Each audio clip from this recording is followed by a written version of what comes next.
The 1966 running of the 24 Hours of Le Mans is well known for many things. The end of Ferrari's dominance at the race, the controversial win by the car that was running second, and the historic 1-2-3 win for Ford and their GT40s. Many articles and books, and indeed Hollywood movies, have been written about how Ford took on Ferrari, and how, as the checkered flag was waved, Bruce McLaren and Chris Amon were classed as winners over Ken Miles and Denny Hulme, thanks to a stage photo opportunity finish. These four drivers have well-known stories extending beyond the race, albeit sadly not for very long in some cases. But who remembers the names of the drivers of the third place car, the candy gold GT40 with the Dayglow pink nose flashes? One of them piloted Honda into Formula One, and the other was a NASCAR hero. But who were they? Where were they from? And what happened to them afterwards? No fewer than 15 Ford GT40s were entered into the 24 Hours of Le Mans in 1966, but only the 3 GT40s pictured in the famous photo finish actually completed the race.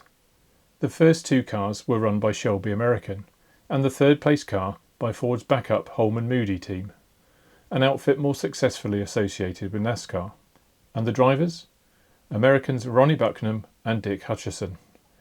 Bucknum started the race, holding on to third place well beyond the first hour. By halfway, the Bucknum-Hutcherson car was in fourth, behind the 3 Shelby American cars, the other being driven by Dan Gurney and Jerry Grant.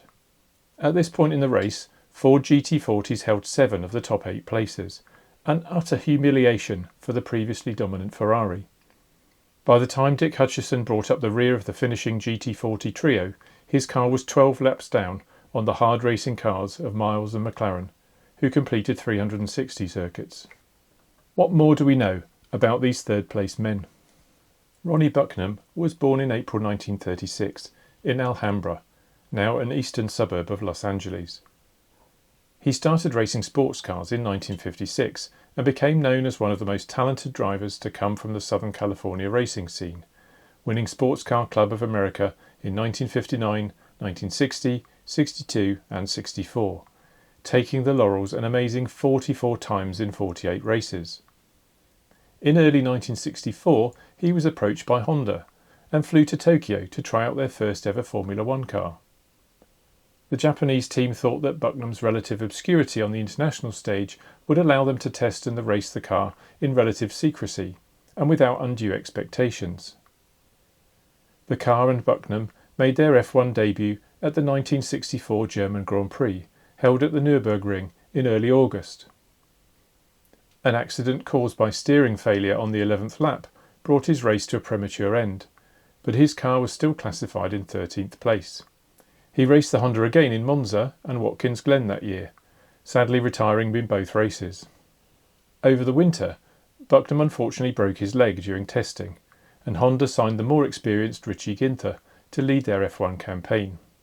Bucknum stayed with Honda for 1965, retiring from races in Monaco, Spa and again at Clermont-Ferrand, just a week before his Le Mans debut in a Swiss-run GT40. After another DNF in Monza and a 13th at Watkins Glen, he scored his first and only F1 points for a 5th place finish in the final race of the year in Mexico City. After failing to qualify for the 1966 Indianapolis 500, Bucknum received an invitation to join Ford's Le Mans campaign alongside Dick Hutcherson. He returned to Honda for the last 2 F1 races of the year in America and Mexico, but that was the end of Ronnie's brief Formula One stint.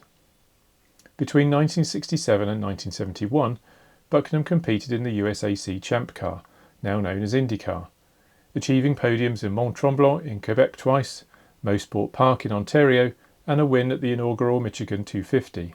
In 6 Indy 500 attempts during that period, Bucknum managed to qualify 3 times, with 15th place his best result.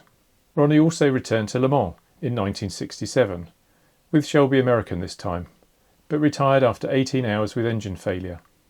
His final trip to Lesart was in 1970, when he drove his Nart Ferrari 512S to 3rd in class, 4th overall. Ronnie Bucknum died in 1992, aged 56, from complications related to diabetes.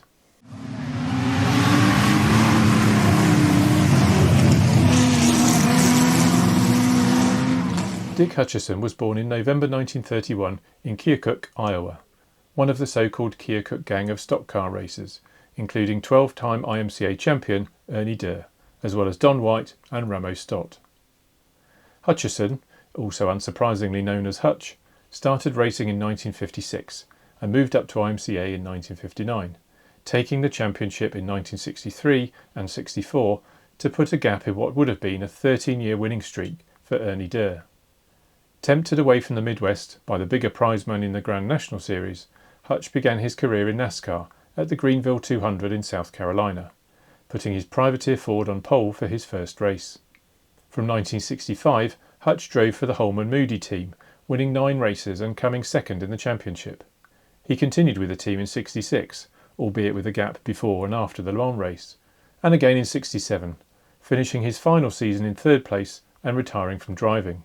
He didn't stray too far from racing, however, focusing on his chassis building business and becoming crew chief for David Pearson, who won the championship in 68 and 69. This success earned Hutch the position of general manager at Holman Moody until he left in 1971 to set up Hutcherson-Pagan in partnership with driver Eddie Pagan, building and repairing race cars for the likes of A.J. Foyt. Dick was tempted back into a racing car for the 1976 24 Hours of Le Mans to drive a Ford Torino, but the experience lasted only 11 hours before the car was pitted with an oil leak. Having finally retired as co-founder, owner and president of Hutcherson-Pagan, a company that still supplies parts to race teams across America, Dick Hutcherson died in November 2005, aged 73. Of the 6 drivers involved in Ford's 1-2-3 finish at Le Mans in 1966, Hutcherson outlived all but one, Chris Amon, who died in 2016, also aged 73. I hope you enjoyed this little backstory and found it interesting. If you did, please leave me a comment and don't forget to give this video a like and subscribe to the channel for more classic car stories. Thank you very much for watching. I'll see you next time. Bye bye.